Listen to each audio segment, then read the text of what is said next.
Ras al ഖൈമയിലെ ആ വലിയ വീട് എന്ന് പറയുമ്പോൾ കൊട്ടാരം, വർഷങ്ങളായിട്ട് ഉപേക്ഷിക്കപ്പെട്ട പ്രേതഭവനം എന്നറിയപ്പെടുന്ന ഈ കൊട്ടാരം ഇപ്പോൾ വിൽപ്പനയ്ക്ക് വെച്ചിരിക്കുകയാണ്. ഏറെ നാളായി ഉപേക്ഷിക്കപ്പെട്ട അൽകാസിമി കൊട്ടാരമാണ് വിൽപ്പനയ്ക്ക് വെച്ചിട്ടുള്ളത്.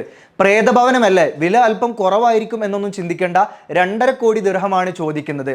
എന്നാൽ 50 കോടി നിർമ്മാണ ചെലവ് വന്നിട്ടുള്ള ഈ കൊട്ടാരത്തിന് നിരവധി പ്രത്യേകതകളാണുള്ളത്. Sheikh Abdul Aziz bin Humaid Al Qasimi 1985 നിർമ്മിച്ച ഈ 4 നിര കൊട്ടാരത്തിന് 20,000 ചതുരശ്ര മീറ്റർ വിസ്തീർണമുണ്ട്.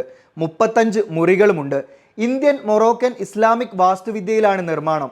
മനുഷ്യന്റെയും മൃഗങ്ങളുടെയും രൂപങ്ങളിൽ ചിത്രീകരിച്ച ശില്പങ്ങളെക്കുറിച്ചുള്ള കുടുംബാംഗങ്ങളുടെ എതിർപ്പാണ് ഇത് ഉപേക്ഷിക്കാൻ കാരണമായത്. അങ്ങനെ റാസൽ ഖൈമയിൽ അൽദൈദ് പ്രദേശത്തെ ഈ കൊട്ടാരം ഉപേക്ഷിക്കപ്പെട്ടു. നിശബ്ദമായിട്ടുള്ള കുന്നിൻ മുകളിൽ നിൽക്കുന്ന ഇത് പ്രേതഭവനമായിട്ട് മാറി. നിലവിലെ ഉടമസ്ഥൻ റാസൽ ഖൈമയിലേക്ക് നിയമങ്ങൾ അനുസരിച്ച് ഒരു എമറാത്തിക്ക് മാത്രമാണ് ഇത് വിൽക്കൂ എന്നാണ് പറഞ്ഞിരിക്കുന്നത്. തനിക്ക് ലഭിച്ച ശേഷം പൊതുജനങ്ങൾക്ക് സന്ദർശനത്തിനായിട്ട് ഈ കൊട്ടാരം തുറന്നു കൊടുത്തിട്ടുണ്ടായിരുന്നു. ശരിയാണ്, പല വർഷങ്ങളായിട്ട് മലയാളികൾ അടക്കമുള്ള സന്ദർശകരെല്ലാം തന്നെ ഈ കൊട്ടാരം വിസിറ്റ് ചെയ്യുകയൊക്കെ ചെയ്തിട്ടുണ്ടായിരുന്നു.